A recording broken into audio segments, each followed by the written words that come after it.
So, hey, Savvy Art followers, it's Karen Mayer, and I'm here with Wayne Fisher. We're so excited to have Wayne. He has a new series to show us. Wayne is like the ultimate photographer, and he really stretches his limits with abstracting the images that he takes.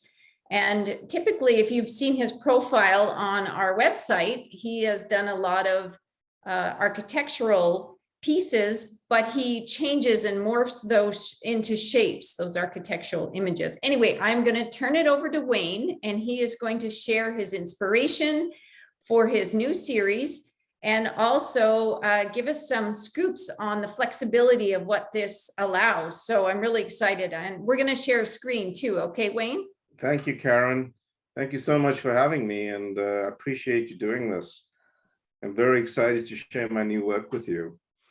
This is great. So the screen, you can share your screen anytime, or why don't we just do a general conversation right now about some of the inspiration, and then you can hit us with the images. Sure, no problem. Okay, so my photography, and I've been doing it a very long time, Karen. I feel that, and if I don't mind if I talk about a little bit about my journey, if that's okay. Oh yes, please feel free. Because I think that it all ties into what I'm doing today. So just growing up in South Africa and working, studying photography formally, learning all the rules, and really, you know, I did all the chemistry of photography. I worked with medium format cameras, large format cameras, chemistry, and everything of photography. And I learned the rules.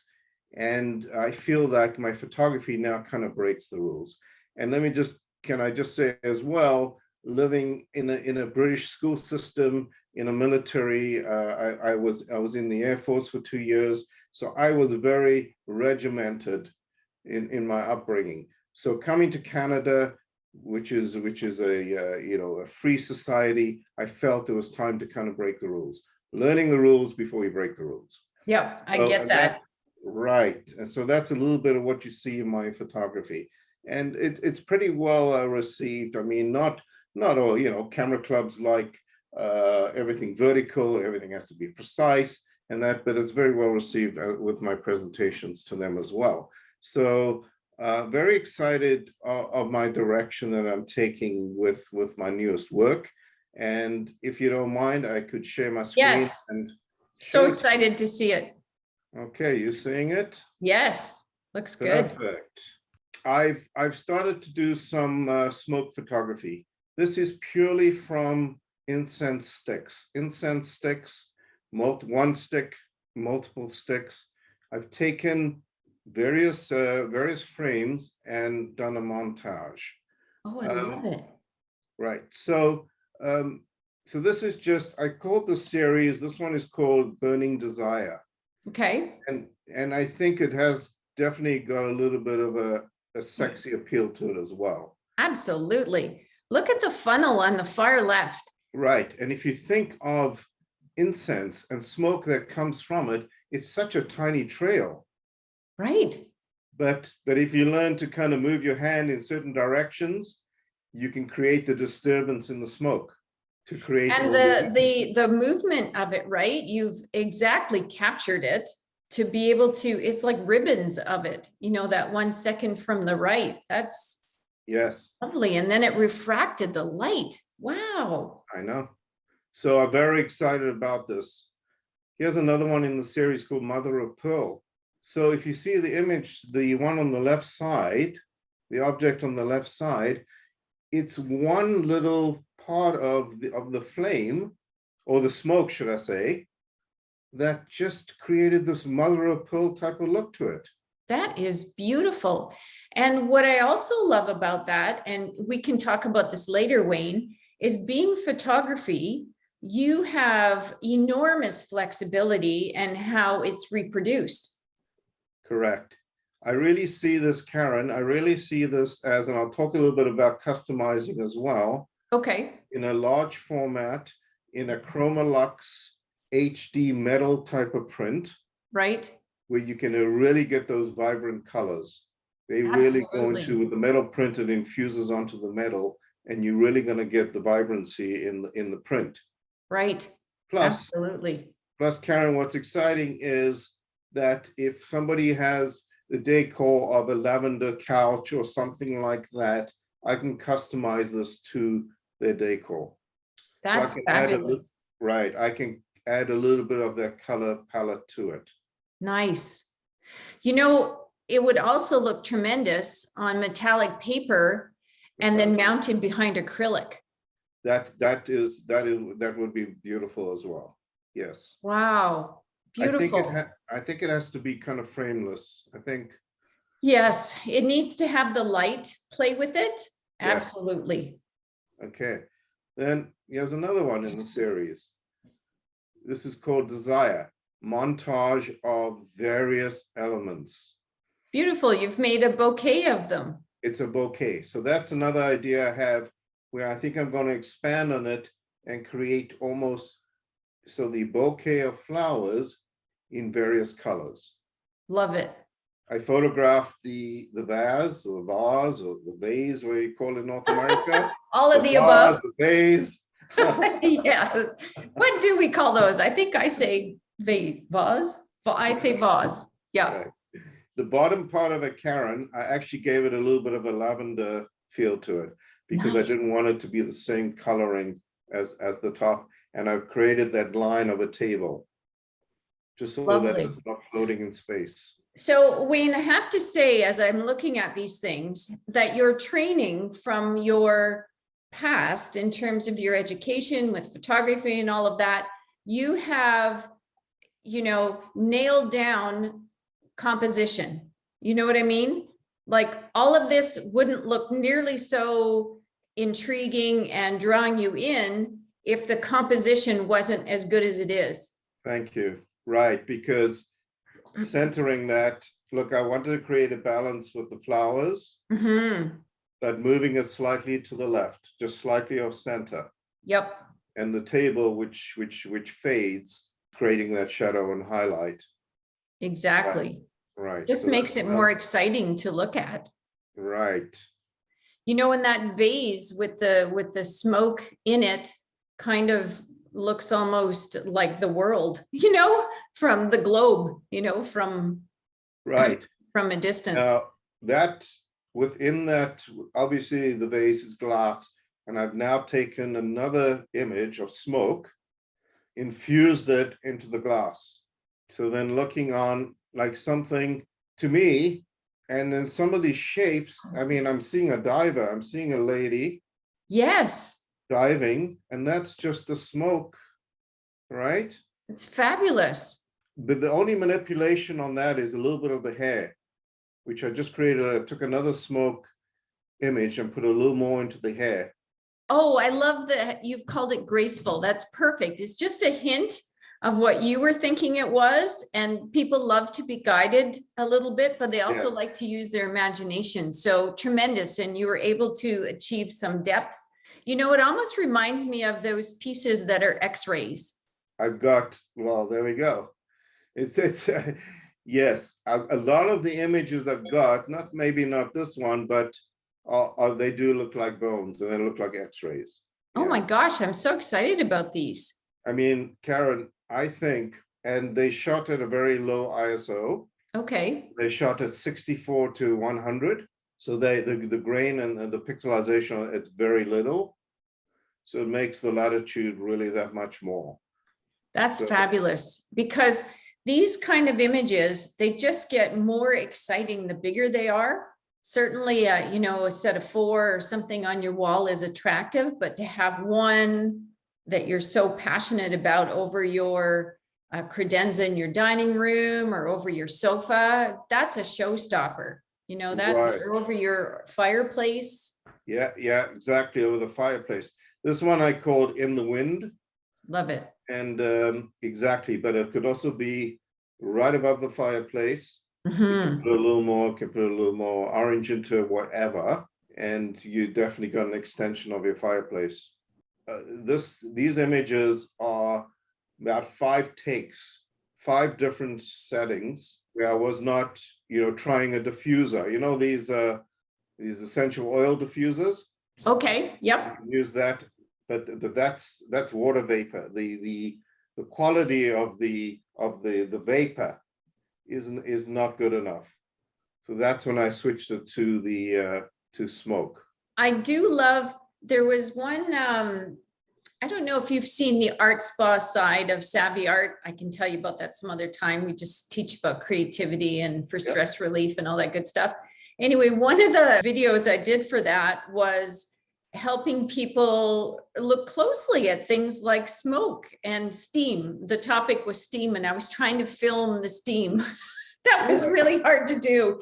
Right. It's just not enough structure to it almost. Right. So that's right. Because with steam, it's kind of too much at one time. With incense, you've got this very small streak of smoke, you disturb it, and then it becomes lots of streaks. And then, flashing it using a studio flash, you're just gonna catch that spark of, listen, it takes a lot, and you got to learn how to focus and everything else. It's right. I can just imagine. And then, of Okay. course, your post-production work is what creates these fabulous pieces. Right. Thank you. And then, you could always color it too if you want to put a gel over your flash or whatever. But the way I see it is, Photoshop can give me the colors I want. I want to keep my raw image. Keep it And pure. then work from there, because once I've got the colored image, it's hard to. Yes, it's hard to go uncolor. backwards. Yeah, right, exactly. This is 5, as I said, 5 sittings or 5 different setups to get to this point, but it's the first time I've done the smoke photography. So I really feel I'm obsessed with it.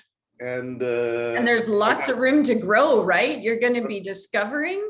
Right. And, I have to check all the smoke detectors because I work early in the mornings and I don't want the smoke detectors going off in the house. So I'll have to figure out that, because I work like at 4 o'clock in the morning to whatever. But I'm sure you've seen on Instagram, I've incorporated a couple into my architectural pieces as well.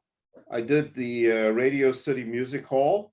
I've done the CN Tower shot. I've got a shot of that. And if you look on the Instagram, I've got some incorporation into architectural pieces.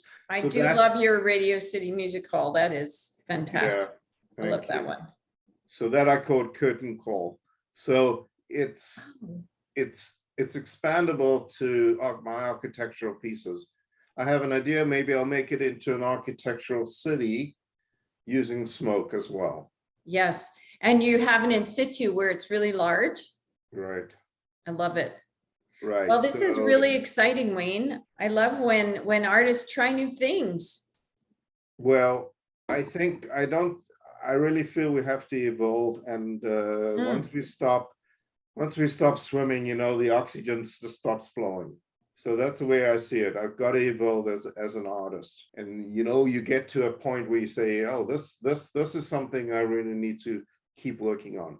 And I think this has got a huge potential. Yep. If you look 1, 2, 3, 4 over, you see that little swirly one. Yep. Just look at the form of that. You can't duplicate that on anything. No, I don't even have a word for it. It's so surprising, I think. I love it. I am so excited to see where this goes. Great. Do you think it would work on a light background? That would be the next, yes. To do more of a high key type of situation. Just curious. Just like to be on a light background. Yeah, like a white, or I wonder. I'm just curious. Yeah, you can do that. It's definitely got a different feel to it. Something to look at as well. Yeah. Wow, that is wonderful.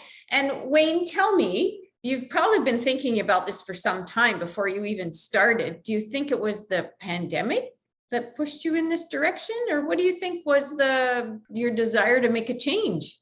Well, I think partly yes, partly pandemic, partly being home, yes. Looking for those, I've gone and photographed material I buy from Michael's store. Yep. I use window light reflector, and I do all those abstracts with material. So I've always been interested in the shapes and the forms and curves and the way things form. And you look for all these materials, and you get to point the material just doesn't do what you want it to do. Right. To create, I just love this translucence of this. I think partly pandemic and then partly moving, just evolving as an artist. I think we just have to, just keep moving, because if we remain static, you just don't grow. So you don't grow and you don't feel good. And you don't feel good. I think it's images I love, and if somebody else loves it, bonus, that's for sure. No, I think these are fabulous, and the ability to have such flexibility with size. We have all over our website for anyone who's seeing this interview after. If you see photography on the website and you're like, oh gosh, I just need a bigger size or a smaller size or whatever, just reach out to us, because that's the joy and the flexibility of photography, is that can be done. So will these be a limited series, do you think, Wayne, or how do I you think, Karen, I think these should be a limited series of 10. I think so too. They're so Yes. special. Yes, each one is very special to me, and hopefully to somebody who buys them. And I think a limited of 10 would be great. That's fabulous. We can certainly do that. So I so look forward to this getting on the website. Wow. Yeah, and we can offer it in the Chromolux HD metal, or the acrylic, as you say, with a metallic. Absolutely. Because, whenever you look at these images, we're on a computer and we backlit. You do lose something when it's behind glass, nothing translucent behind it. Be amazing to have a backlighting type situation. That would be amazing. That would be an interesting installation. I've been wanting to do that. So anybody want a backlit piece? If there's any piece that I think would do well backlit, this would be it, because absolutely, you would maximize the translucence of this. Mm-hmm. The glory of the refracted light on the right side there, that's just lovely. Yeah, I love the idea of a backlit situation. We do lots of strange things at Savvy Art. Part of my challenge is the projects we get into, and some of them are very unique, is that that's incredible also, is that the client is so connected with the piece, it's so personal to them, they don't want us to share it with anyone. And I respect that, so we don't share a lot of what we do. And it's a challenge, actually, to show people all of the amazing things that we can do. We do some really interesting things. Well, if there's any time to experiment with the backlighting, now's a good one. Now's the time on something like this. I love that. Because this subject, it just cries for that. Say you go into the Rome Museum with the Wildlife Photographer of the Year, and I went there this year. All of the images are in a backlighting situation. Yeah, but they all backlit, Karen, and obviously they just stand out. Can we just have a quick review of the other ones? So we've seen now two, a little more detail. One, yep. So you got that one. You got the Mother of Pearl. Mother of Pearl. The Desire. Yeah, I really like that one too. I mean, these are just some of them, Karen. There's lots more. What a gorgeous series. So even multiples. Mm-hmm. Yes, 100%. Almost as a triptych as well, possibly. Oh yes, but I really think where the biggest impact comes is, one big piece. Like you've shown in your in situ. You'll have to share those in situs with us also. We'll get those on with the images in the page for just the image. Thank you so much, Wayne, for sharing those with us. I'm really excited about those. Good, me too. Let's work on that. We'll do a backlit sample. I think that's a fabulous idea. Just let me know. Let's take one and do the sample. Especially with the black background, I think that would be really effective, because sometimes backlit is too bright, but of course we can control that. So because the light just catches the translucence of it. Yes. Those highlights. You get excited about something and you just now want to just go, not sleep. And at the end of all that not sleep, you're like, damn, I should have slept. Yeah, exactly. Yeah, that's great. We can leave it here. And again, we'll get this up very soon. Thank you, Karen. That's great. Thank you for your hard work and thank